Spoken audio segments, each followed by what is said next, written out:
Hello everyone, this side Diksha Ahuja. Welcome back to my channel Economic Zone by Diksha Ahuja.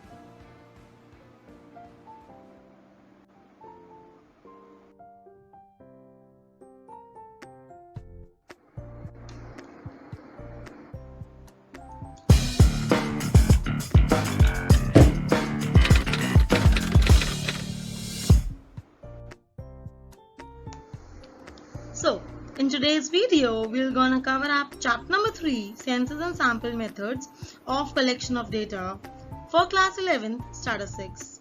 This video will include the recapitulation, the revision of the entire chapter. So if you really like the video, do like and subscribe the channel. So let's begin up.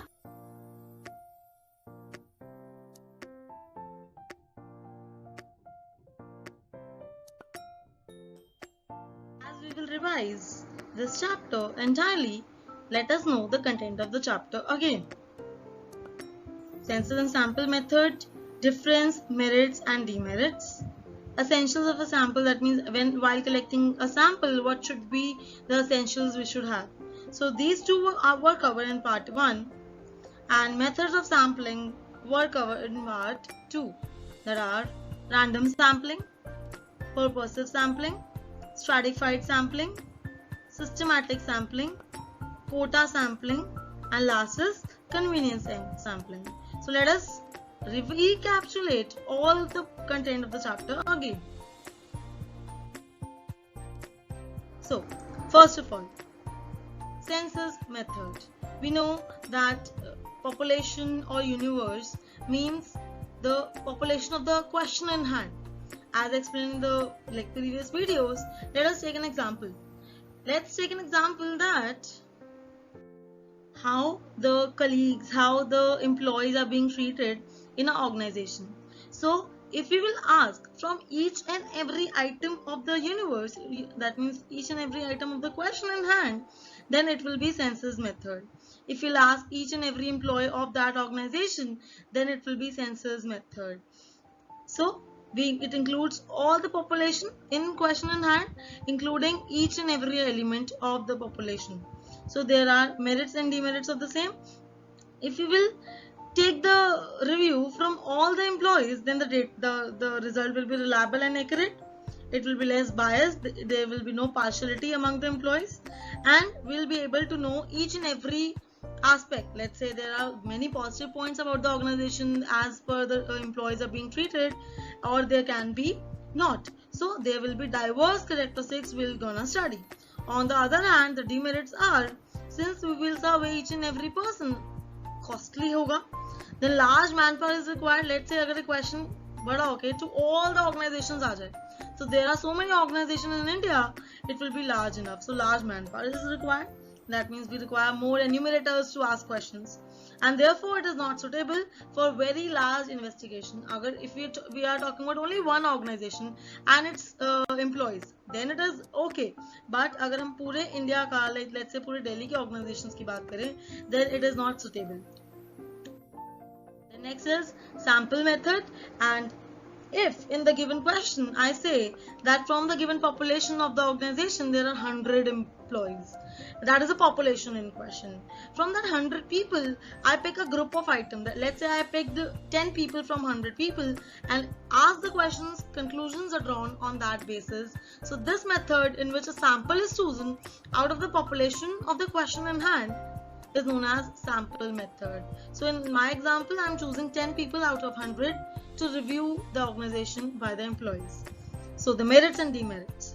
Obviously, we are not requiring large manpower, so it is time saving, economical, cheaper है obviously, and large investigation हम cover कर सकते हैं. अगर हमें पूरे India के बारे में भी जानना है, I will go to each and every organization, we'll ask 7-8 employees about the same, and we'll sample out the things. We will conclude on that. Demerits. Obviously, when we are not asking each and every individual, then wrong conclusions might be made. If somebody, like let's say 6 people from whom we will ask, will say something bad about the organization which is actually not true, we will get wrong conclusions. Difficulty in selecting representative sample. Like how to select a sample is a very difficult task. and therefore it requires technical knowledge that what a sample should contain, should include. So census method is difficult to do. So let's understand the difference between census method and sample method. Census method includes each and every item of the population. Sample includes a part of that. Nature of inquiry, it is conducted for each and every individual, and it is conducted for few units of the, and reliability and accuracy, results will be quite reliable, and in sampling method they are less reliable. Cost, definitely census method requires large amount of money, time and labor, as I explained in my example, and sample method less number of people to be surveyed, less number surveyed, therefore less money, time and labor needed. So next, essentials of a good sample. So sample should be representative, like population की तरह दिखना चाहिए.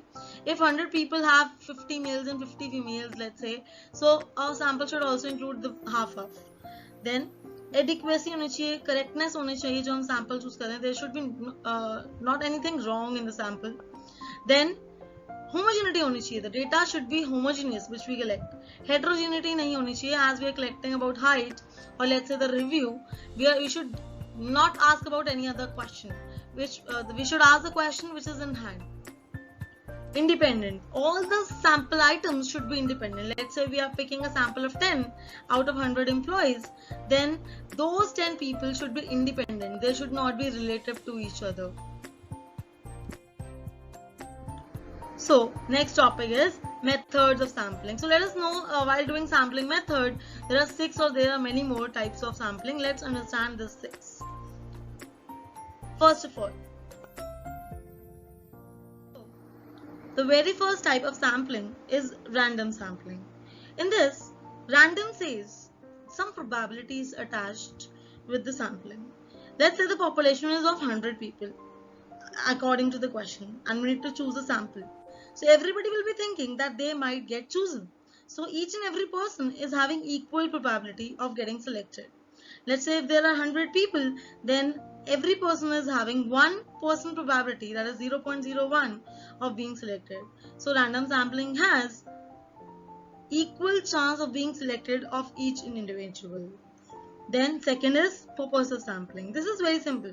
In this method, the investigator chooses a sample according to his opinion, which he feels like is suitable to the purpose.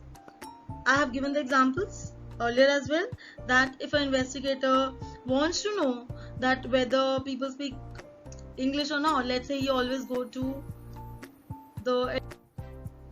for the educated teachers in the college, they will go there and take the sample. On the other hand, if I take another example, that the investigator wants to know that music is lovable by people or not, and he went to the people who love music, so it will give some very wrong results also. But yes, the investigator chooses himself according to his opinion. Then next, stratified and mixed sampling.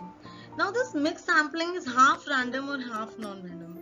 In this, what we do, firstly we divide the population into different groups, and we say groups as strata. Strata means groups, and by dividing into groups, then simply randomly we pick few people according to the proportion.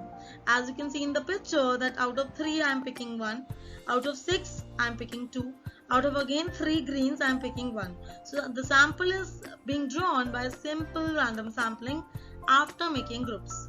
The next is systematic sampling. In this, what we do, that we numbered each and every individual. Let's say in this given picture, you can see we are numbered the picture like individuals from 1 to 10. 1, 2, 3, 4, 5, 6, 7, 8, 9, 10. And I'm choosing every nth item of the numbered item.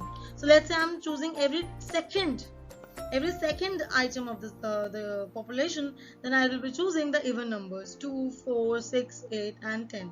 So this kind of sampling is systematic because I choose first number only, that is second, and after that the others are being chosen themselves, like 2, 4, 6, 8, 10. Then next is quota sampling. In this, the population is divided into different groups as we do in mixed sampling, and we fix a quota. Now what do you mean by quota? Quota means maximum fixed quantity which we choose from that group.